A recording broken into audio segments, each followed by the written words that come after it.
আপনি কি খেয়াল করেছেন জুমাবার যেন চোখের পলকই ফিরে আসে? এক সপ্তাহ নয়, যেন মাত্র কয়েকটা মুহূর্ত পেরিয়ে গেছে। দিনগুলো যেন বাতাসের মতো উড়ে যাচ্ছে, মাসগুলো চোখের পলকে শেষ হয়ে যাচ্ছে।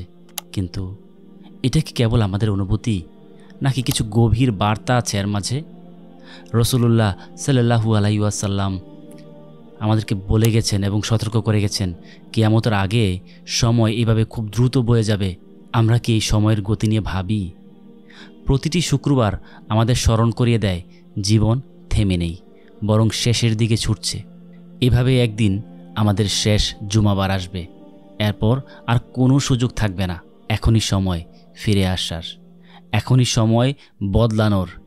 যে সময় আমাদের হাতে নেই তা নিয়ে আফসোস না করে যা আছে তাকেই আমরা কাজে লাগাই, নেক আমল করি, আল্লাহকে সন্তুষ্ট করি, যেন এই দ্রুত ফুরিয়ে যাওয়া সময় আমাদের জন্য রহমত হয়, আফসোসের কারণ না হয়।